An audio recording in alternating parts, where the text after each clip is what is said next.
Et donc Fabrice Marcella s'installe, c'est, vous le savez, le maire du village. Monsieur le maire, bonjour. Bonjour. Merci. Bonjour François, bonjour Jérôme. Merci de nous recevoir ici. Dans votre village. Et voilà, et donc comme depuis le début de l'année, on s'intéresse en fait à vos conseils, à votre coach pour toutes les startups qui sont ici. Rappelons que vous en avez combien des startups ici? À date, 90 et nous en avons accompagné plus de 150 en 3 ans. Donc Voilà. un sacré retour d'expérience à partager avec tous ceux en tout cas qui s'intéressent au monde de l'entrepreneuriat. Voilà, super succès que le village by CA. Et donc, Alors Fabrice, les conseils de ce mois-ci. Nous allons parler du pivot. c'est quoi le pivot? Alors c'est quoi le pivot? Enfin, le pivot, c'est finalement la réponse à la question de savoir comment s'adapter pour survivre.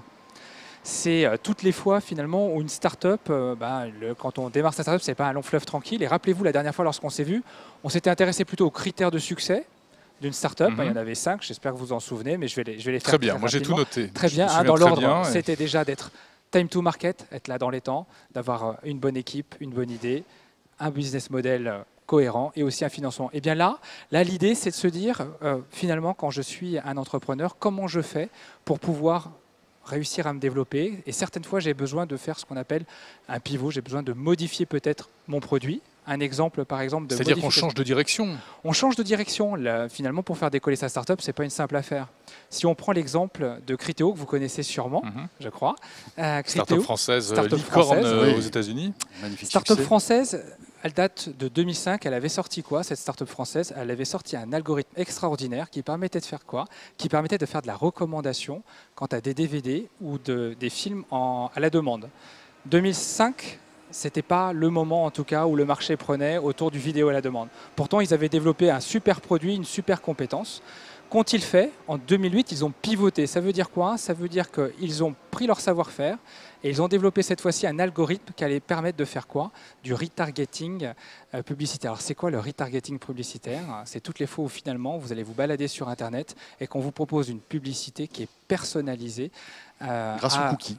Grâce aux cookies et grâce au comportement étudié finalement que vous avez sur C'est-à-dire Internet. si je cherche une fois une paire de chaussures, je vais avoir un certain nombre de pubs pour des chaussures pendant Tout à fait. quelques temps après. Quoi. Tout à fait. Eh bien, cette start-up, elle est leader dans son secteur, elle est cotée au Nasdaq depuis 2013. On voit là tout l'intérêt du pivot. Elle n'avait pas trouvé son marché, elle a su rebondir pour pouvoir se relancer. Fabrice, ça veut dire quand même qu'il faut une sacrée remise en question. Et le fait de se dire à un moment précis, OK, je vais dans la mauvaise direction, je pivote donc, et je vais partir dans une autre direction qui me paraît plus pertinente. Mais ça doit être compliqué pour des entrepreneurs qui, parfois, ont cette vocation de lancer quelque chose dont ils croient. C'est pas facile. En fait, il faut que l'entrepreneur ait la capacité à remettre en cause les choix qu'il a fait initialement. Il faut aussi une équipe managériale suffisamment forte pour accompagner ce changement qui va venir bousculer le fonctionnement de l'entreprise, voire même remettre en cause finalement sa raison d'être. Donc c'est extrêmement compliqué. Mais ça peut être un pivot à 360. Ça peut être un pivot à 360. Qui peut ne rien avoir avec le projet initial. Ça peut être en tout cas un pivot en tout cas qui peut porter sur le segment de clientèle par exemple. C'est-à-dire que je démarre en B2C, c'était le cas d'une start-up que j'apprécie beaucoup et vous la connaissez qui s'appelle Julidesk. Cette start-up, quand elle a démarré, elle s'adressait au monde virtuel par intelligence artificielle. J'ai le sentiment que tout le monde la connaît cette start-up, mais effectivement c'est de l'intelligence artificielle qui permet de gérer son agenda et la prise de rendez-vous. Et bien cette start-up et notamment son fondateur, Julien Obeka, lorsqu'il a démarré, il a démarré sur le B2C. L'idée, c'était de faire quoi? C'était de permettre l'organisation de rendez-vous entre amis. C'est sympa, c'est très fun. D'ailleurs, il a eu un succès de téléchargement. Je crois que c'est plus de 250 000 téléchargements de cette application. Pour autant, eh bien, on n'avait pas un usage suffisamment récurrent qui allait lui permettre de prendre son envol. Et il a changé, il a pivoté, il s'est adressé au marché du B2B, du monde des professionnels, aux professionnels qui allaient avoir besoin justement de ce type d'outils pour pouvoir prendre leur rendez-vous. Mais là, c'est un petit pivot finalement, parce que finalement, c'est la même techno. C'est la même techno, on a changé de segment, effectivement. Alors Fabrice, en quelques minutes, donc rapidement, les principaux conseils pour ne pas rater ce pivot? Déjà, il faut accepter de pivoter. C'est-à-dire qu'il n'y a pas un seul entrepreneur, en tout cas à ma connaissance, qui n'a pas été obligé à un moment ou à un autre de pivoter. Donc il faut accepter l'idée même de pivoter. Comme il y a le patron de Criteo disait que le pivoter, il y a un savoir-faire pour pivoter. Il ne faut pas pivoter trop tôt.